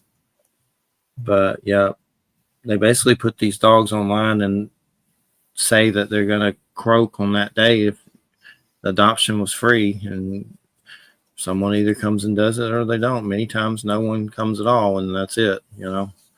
Adios. But I guess they do an injection with that, probably. Yeah, I guess like an injection. That sucks, but it's a crazy world. But yeah, that Dark Man book's a trip for sure. That was a trip. Oh, and if I don't know if Andy gave you a copy of this book. It's a book that he reprinted. It's the Dovid Enigma, because I'm preparing a blog thing on this book, because I think I have a hardcover of that. That was not from Andy, actually. It's like, okay. I think it has that creature. Yep. Some of the things in this book are creepy. I mean, this is like one of the best studies of a weird UFO flap situation. It's one of my favorite books, but there are some things in here that are creepy, especially some of the things that happen to animals. That's the interesting thing about this book. Not so much mutilations, but like there are these weird animal displacements, like in Skinwalker Ranch, you know, where like a whole bunch of sheep or cows will just disappear from a barn and then reappear like minutes later, like in broad daylight, minutes later in a field. Had that happen at Skinwalker Ranch, something weird like that. Yeah. It's real similar stuff like that. You've told me about that book, and I think I actually bought it after you told me a long Yeah, time you ago. should, you I should don't read remember, it. but You I don't should read it. remember. Like I mean, I just remember the picture. The details I don't remember. But yeah, I'll have to check it out and dig it up and actually read it. But I found a hardcover of it. I don't think I paid that much for it. I doubt it. But yeah, I meant to read it. I have a lot of books like that I'm going to catch up on at some point for sure. But yeah, that's a good one. I didn't even know Andy did that. He may have sent me it too, and I don't even realize it. He sent me a bunch of stuff. Like not too long ago, he sent me like 3 boxes just filled. Well, he's cleaning out his office, just filled. There's one box of it I'm still going through. Just a lot of. I know I had some of his books, and they got hit by mice. Wasn't a few titles got lost from some mice situations, so he sent them to me. Those freaking mice. But I'm trying to think. Let me see who I got. What's coming up on the schedule? Oh God. Christina's next week. That's Betty Page. Joe may be there. Jay will be there. It'll be one big circle jerk. Let's see. Mark Eddy will be there. So that should be interesting. And November 29th, Ronald Murphy. That's that book from Small Town Monsters. Wade Richardson. That's Psychedelic Use, book from Inner Traditions. December 13th, when you come back, Victor Baines. There's a cool dude about Nostradamus. He runs an organization, Nostradamus USA. And we were talking about being stoners, and he told me about a UFO experience on the phone where there was telepathy and stuff. It just seemed like a cool dude. And then Kevin Heil. Okay, that's the one I want to tell you about. I'm glad I didn't remember it until I saw his name that I wanted to tell you about this. This is the Jim Willis connection through Visible Ink Press. Kevin, the newest book was Lost Treasures from Jim Willis before he passed. And this guy was the editor of it. The son and I guess the daughter kind of aren't going to be doing it. So this guy's coming on to talk about Jim Willis's life in that book. So he's the editor. That's so cool. we're gonna talk about the dead dude's life. That's story's awesome. gonna be, yeah. And then you're doing 2 in December, and then the vacation kicks in, and then we come back January 10th with Jay, and then you come back on 34th. You saw it all, but I'm looking forward to a break. I need a recharge. Yeah, I'm just working too much. I'm just working, and I don't know what to do about it because I need the job. Although I don't have debt like I did. All my debt is gone now. So, well, that's good. Yeah, it's all gone. What this just came to my brain. Anything developments on the Paracast thing? I'm scheduled to be on it. When's scheduled that? to be on it the night before Thanksgiving, the 27th. Cool. Well, that's good. Did they say anything else about what they want to talk about or anything? Other than making arrangements for the Skype, I haven't heard anything. Yeah. I did tell them, I told them my preferences about what I want to, the way I like to do stuff. And we'll see what they do. Yeah. And that'll be a good one for sure. Thanksgiving night. And I got a show a few days after Thanksgiving when I'll be big and fatter. So what do you normally do on Thanksgiving? Nothing? I don't know what I'm going to do on this Thanksgiving, actually. I mean, I got told today that like a huge crowd is going to descend here, which pissed me off since I wasn't asked about that. And it's my house too. Yeah.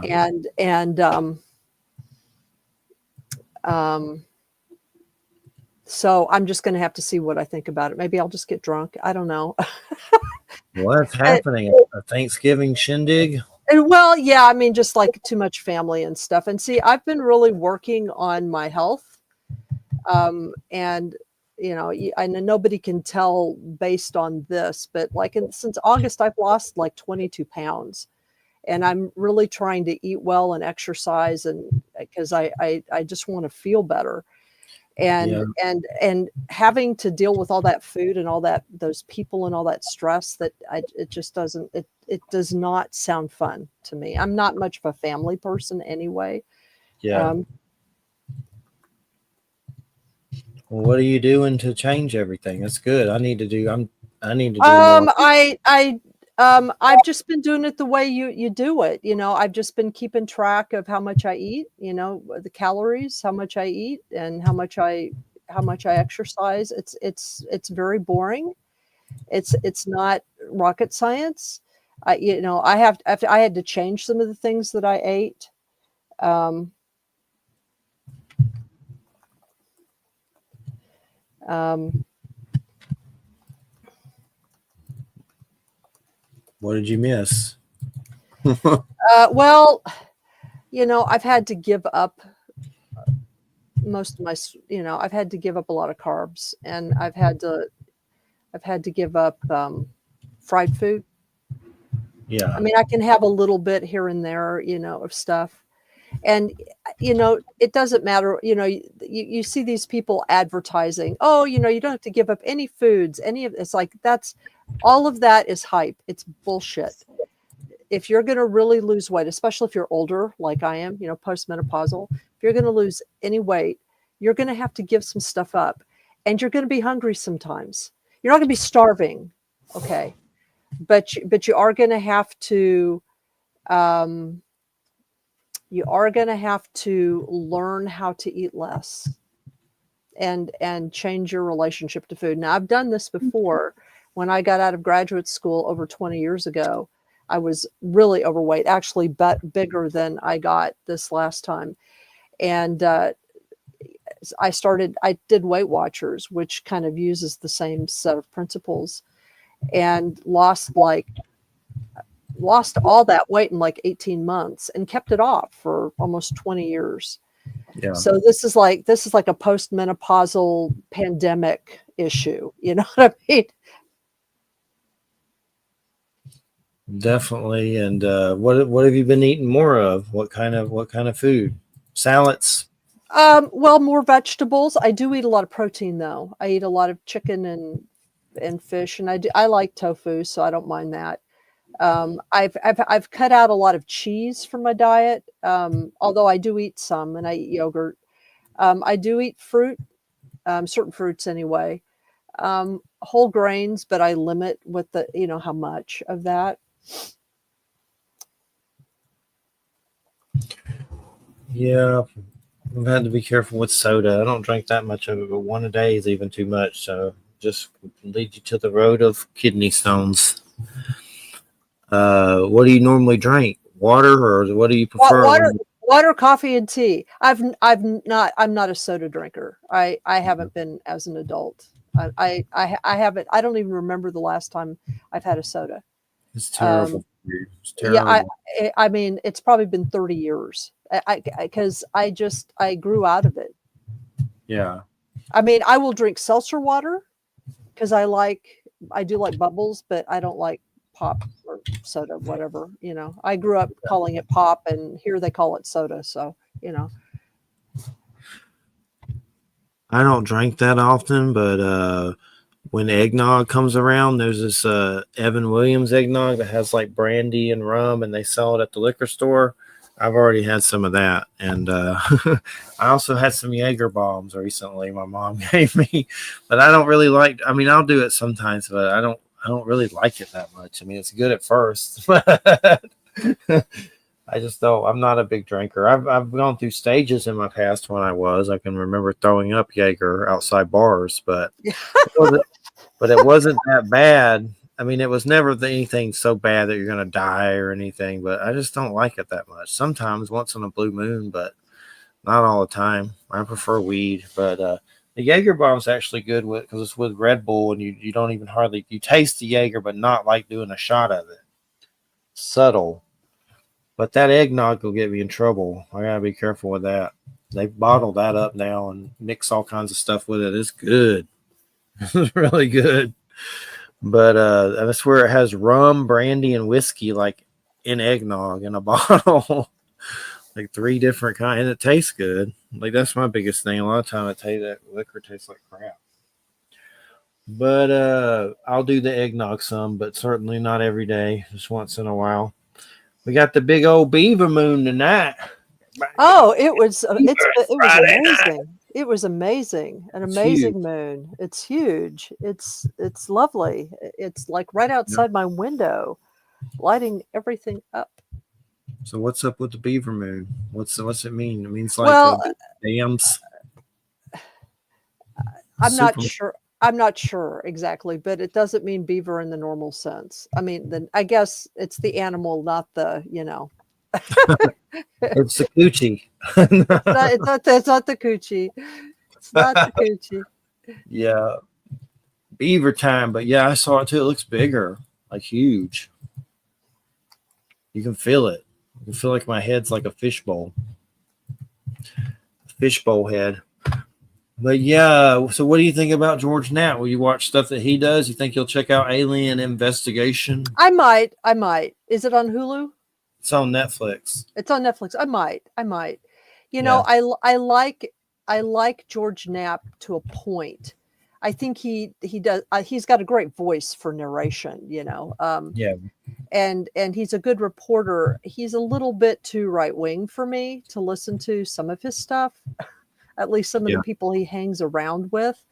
So, I have to kind of take him with a grain of salt, but he makes things interesting. I'll put it that way. Yeah. Seems better than a lot of them, at least. Give him that for sure. That's about all I can give him that. Because a lot of those other personalities are, he's a good speaker, but definitely get some unique stuff that you don't see in other places and stuff. They also had the dude on that wrote the Skinwalker Ranch book with him, the Calm Kelliger or whatever he was. He was on there too.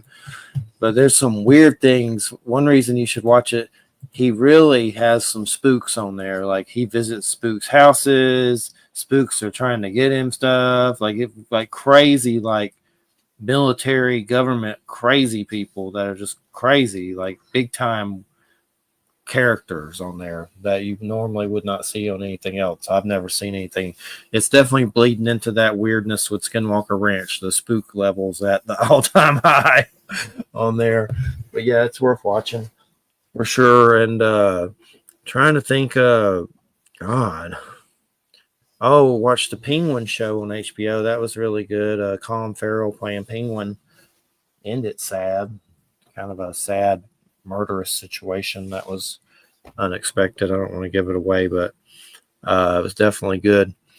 I'm looking forward to there's going to be a Joker situation eventually from that Batman universe, and the new movies are all by the guy that did the new Planet of the Apes, Matt Reeves, and he did a really good job with those newer Planet of the Apes with Woody Harrelson and all that.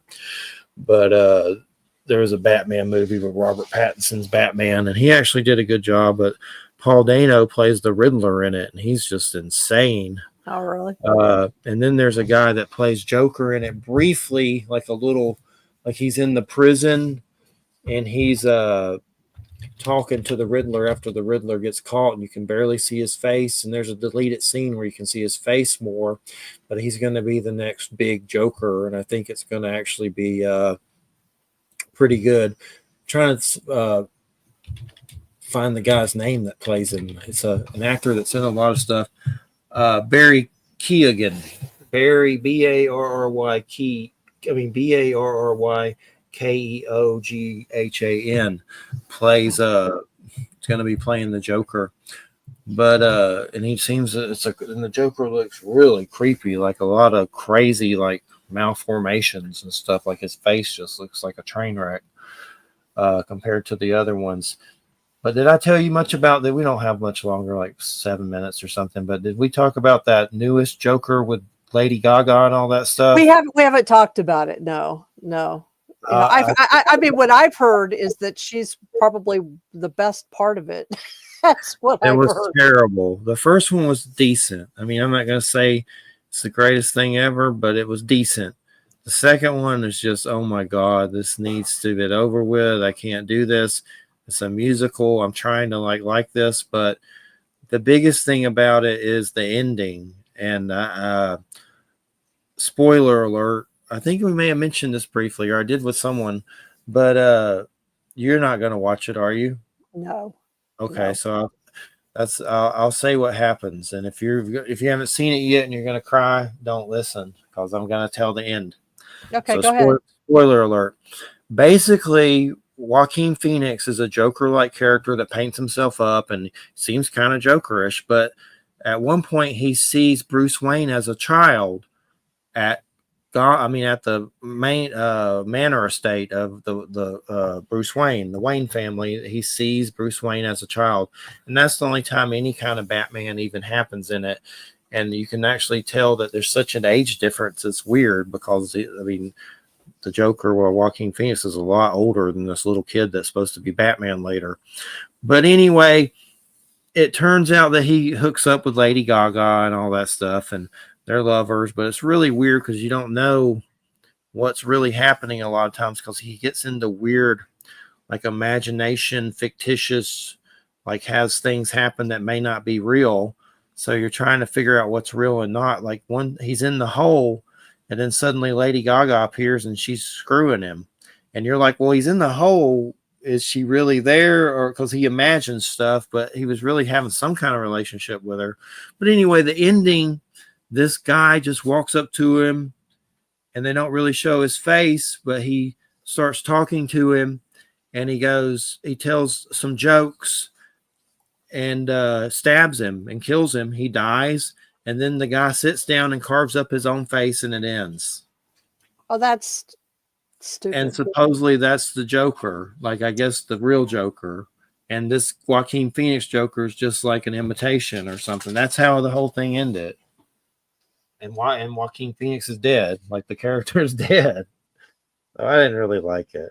The first one was iffy. I mean, it wasn't. I'm a big Tim Burton, that Jack Nicholson one, and the Danny DeVito with the penguin. I love those. Those are the greatest things ever. I like the Heath Ledger ones. Those are good. That one by Jared Leto, I hate that one. That's like a gangster hip hop Joker. I hate it. A lot of people hated that from Suicide Squad. It was terrible. And Jared Leto is a decent actor. It's just kind of sad that he was like this. He ruined Joker. But I like the Heath Ledger one. That one was creepy just because Heath Ledger went crazy making them and like died. Oh, I know. Well, yeah. Well, and Heath Ledger was so good. That one was good. He was so good. He was so good. I like those Christopher Nolan ones. There's 3. I like them. But the Batman with Michael Keaton and Jack Nicholson, that's my favorite for sure. Like I saw that and I dressed up as that Joker for senior dress up day. And still can do never rub another man's rhubarb. But anywho, they just came out with a book that I haven't read, but I'm going to get it at some point. It's a sequel to the Tim Burton Batman movie with Jack Nicholson as the Joker, and it's a real sequel. Like it's just a book, but it's the sequel to it. It's called Batman Resurrection by John Jackson Miller. Just came out in October. It says after the Joker's death, Batman and Gotham City face a mysterious new threat. In direct sequel to Tim Burton's Batman, the Joker is dead but not forgotten. And then there's some the Joker's gangs at large still. There's some weird Joker stuff where you wonder if the Joker may not be dead, but I haven't read it yet. But you can just tell that from the description. But it's doing very well on Amazon. It has 97 ratings and like 5 stars almost. So I'm definitely going to check that out. It's a direct novelization of a sequel to that one. And then, of course, the Batman Returns with Michelle Pfeiffer and Danny DeVito. That was good, too. I like those. I hope Tim Burton does a third one year, which probably won't ever happen, but maybe. Saw Beetlejuice, too. It was actually decent. Wasn't that bad. It's kind of weird because that pedo dude wasn't in it. The dad, Jeffrey Jones. Do you know that story with that guy? No, I don't. Jeffrey Jones is an actor that's been around in a lot of movies. He's kind of redheaded and wears glasses and kind of chubby and always looks sweaty and greasy. But somehow he got caught doing pedo stuff and he's not in movies anymore. His name's Jeffrey Jones. You'd probably recognize him if you see him. But he's dead in Beetlejuice too. He was the dad. So there's a picture of him on a tombstone, and then there's some weird stuff where he comes back in the movie, but it's not him, and he's mangled from a shark killing him, and the shark, like he's all mangled in purgatory from a shark bite. That's horrible, but it's not really that actor. It's someone just playing the dad that was that actor. But he got caught with crazy pedo stuff and left Hollywood. Somehow I thought Pee Wee Herman was involved. That something about Pee Wee Herman got some picture that may have been inappropriate with children, and Pee Wee Herman turned himself into the police for it, but I don't think anything happened to him. But somehow that had something to do with that Jeffrey Jones dude and some big to-do. And that Jeffrey Jones he got not ostracized, but he can't make movies anymore because he's a freakazoid. But yeah, Jeffrey Jones, he was in Ferris Bueller. He's a teacher, in a bunch of stuff, but he ain't in nothing no more because he's a freako with kids. But anywho, Beetlejuice 2 was decent. It was surprisingly not that bad. But anyway, everybody, you listen to United Public Radio 107.7 FM New Orleans. Everybody have a good one, and we'll see you next week. Thanks, Wham. And I'm tired. We've been trying to save a dog life. I need to go night-night and have a hamburger. Go get some food. Yeah, for sure. Some food. That was a good one. You can't go wrong with Vlad the Impaler. That's always a good one. Right, exactly. So have a good holiday. Talk to y'all later. All right, you too. Take care. Good night. Bye. All right, good night, everybody. See little Mark Eddy out there. He's going to be there for the Betty Page show. And he's going to bring the fixings and the trimmings and the pumpkin pie. But anyway, we'll see you next. For Joe may be stopping by for that one. For Christina Giordano, she'll be the guest for the Betty Page show coming up. Dark Angel, Joe is supposed to show up. We'll see if he's able to. And Mark Eddy will be there. Jay will be there. It's going to be a schwindig next Friday. Good night, everybody.